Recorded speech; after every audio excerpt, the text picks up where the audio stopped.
What's going on, everybody? Super Saiyan Paul here, back at it again. Today we got some more Dragon Ball Super news, information, updates, and a discussion, as well as information on the futures of the series. So before we jump into this video, guys, we might be diving into some spoilers by accident. If you guys didn't want to be spoiled to anything that happened in Dragon Ball Super or the Dragon Ball Super movie, make sure you guys click off of the video right now.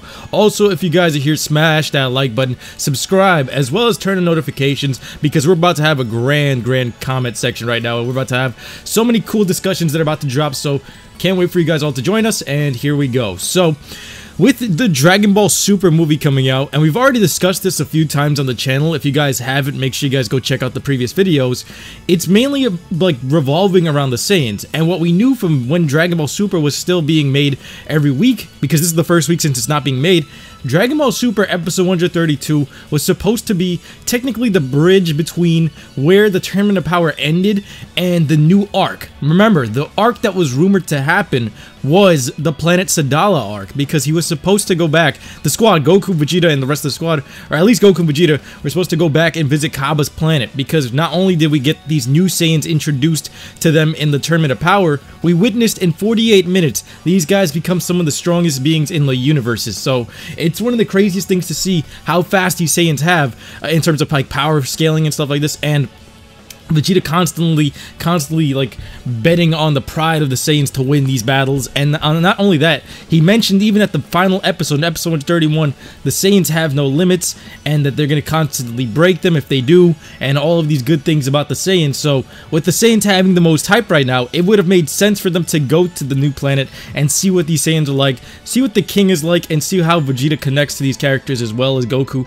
Vegeta's always been the character that's always trying to connect himself to the Saiyan lineage and his past, while Goku never really seemed that interested in it. And it's funny how that works out, because Yamoshi is connected to Goku in a way, one of the most important Saiyans of all, and it's going to be really cool to see how they integrate this into the storyline, because what we know is that as of yesterday, if you guys haven't seen it, Ancient Saiyans have technically been confirmed through the Dragon Ball Legends mobile game. The new character that was unveiled was Shallot, and he's an Ancient Saiyan, and he's gonna show up in one of Dragon Ball Legends, like main focusing of the game. Like, he's gonna be the protagonist, and he's gonna be the character you can slightly customize, I believe, but he's just gonna be the main protagonist for that game and whatnot. But he's an Ancient Saiyan, and made by Akira Toriyama, named after a vegetable, and he's like basically been canonized into the universe in a way, if they find a way to like really shove him into the story. But he's an Akira Toriyama created character, and that proved that Ancient Saiyans are real. So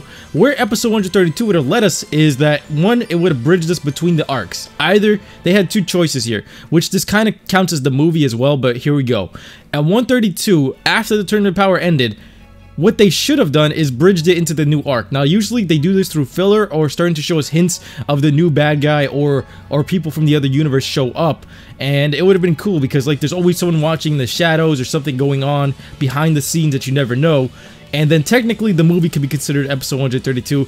It could be considered a very long episode 132, a special, because I mean, if it does take place with the origins of the Saiyans on planet Sadala, with all of these Ancient Saiyans being revealed, the origins of the Saiyans, and as well as the future of the Saiyans, because technically this is in the future of the Saiyans, technically, in a weird way, if they do end up retconning Oob and all these good things, episode 132 would have been this bridging point in between them. I don't think it would have really shown off Yamoshi just like that, unless you count the movie to be this. I would have preferred episode 131 be split into two parts, and then technically the Tournament of Power would have ended right now at 132, or had it as a 1 hour special or something like that, because that episode was just way too fast paced and rushed. But I mean, it still was a great episode. I just felt like it could have been stretched out a bit more to make more sense, and in terms of pace.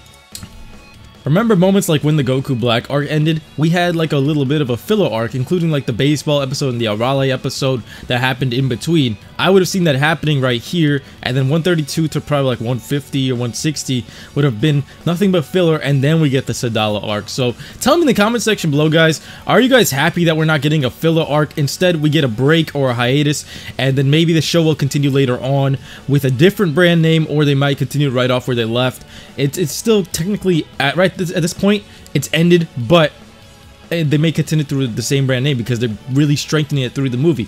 But yeah, we're not getting a filler arc, we're just jumping straight into like the next next adventure, because even the movie's saying a new adventure begins, Saiyans have no limits, and all of these things really fit together.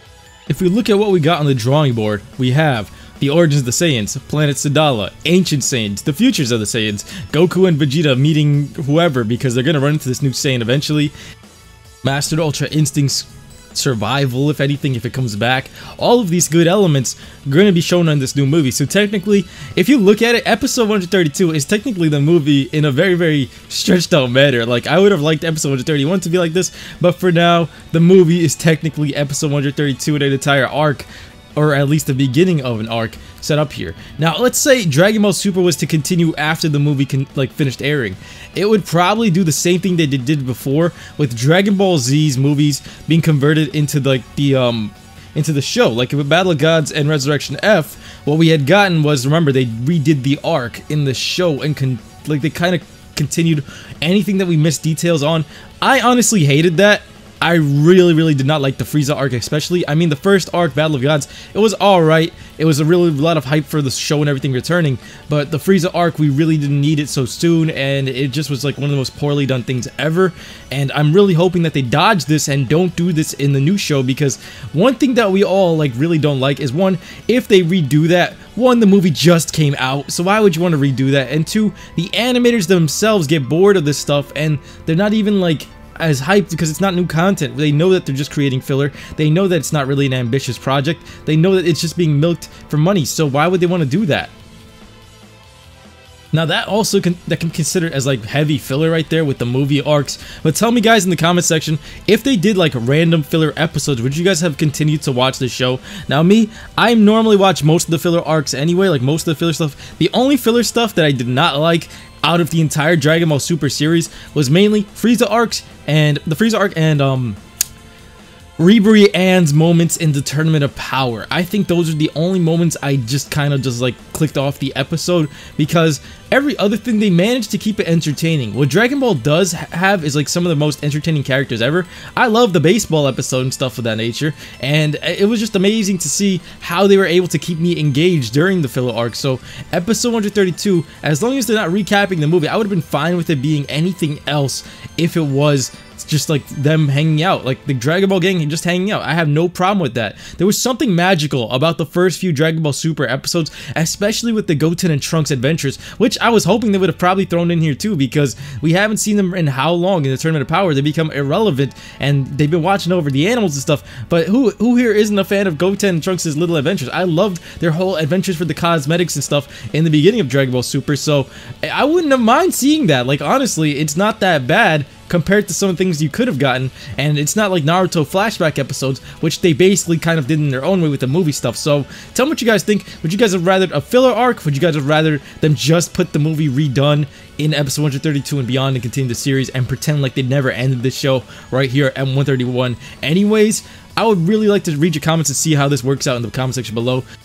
What I'm most interested in seeing is that how they integrate these Saiyans into the new storyline, because like they said, a new adventure begins, and we know that the series is going to continue at some point in time, if not through the series, through movies, Goku being the 2020 Olympic Games icon for Japan. On top of that, all of these things setting up for a new adventure in the movie, it seems likely that Dragon Ball will return, but I want to see how strong is this Saiyan? Where is the new tier of fighters, guys? Because I made a video on this discussing where the new tier of fighters are. It's between where Jiren was and the Angels, basically the Grand Priest, because he's the top 5 fighters. So there's going to have to be a huge gap of power right there that they have to squeeze all these fighters into before they reach the top levels. And I want to see if Goku still has mastered Ultra Instinct, if this Saiyan is truly a bad guy, or if they're just sparring and there's a bigger threat to come, because Goku did look like he was hyped to fight him and everything.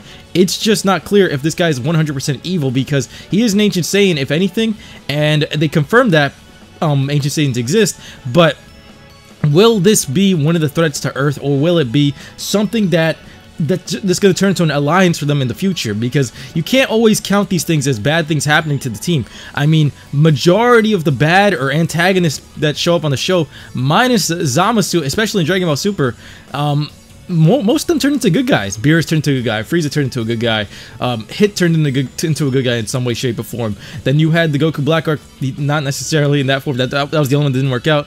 Then the Tournament of Power, Jiren's the good guy in a way, shape, or form because he looked like he changed as a character at the end after witnessing Trust. In Dragon Ball Super, the theme has been recurring that he just turns all of them into good guys in a weird way. Frieza is going to have some role in the series because even though they revived him and he's out there, he revived the army. I mean, he has his army again, and he's gonna have to tie into them in the future because, like, they revived him for a reason. He's out there. Frieza's a key element in the show, and I mean, he's not 100% of a good guy, but he still did some good guy things. So tell me what you guys think. Do you guys think that this new Saiyan is going to be bad or good, or are they gonna have to rise up against something that happened in the past, that being like something like the ancient Saiyans that were revived on the side or something maybe, or if Frieza's causing another huge rampage with his army and they have to stop him? I would rather see Frieza take a hiatus of himself for now because it doesn't necessarily feel like we need him right now. If anything, we got a lot out of what we needed from him in that finale of the Tournament of Power. I want to see new things. Anyway, thank you guys so much for watching. Smash that like button, subscribe, turn notifications. I can't wait for Dragon Ball Super episode 132 or the movie and beyond. Peace out, guys.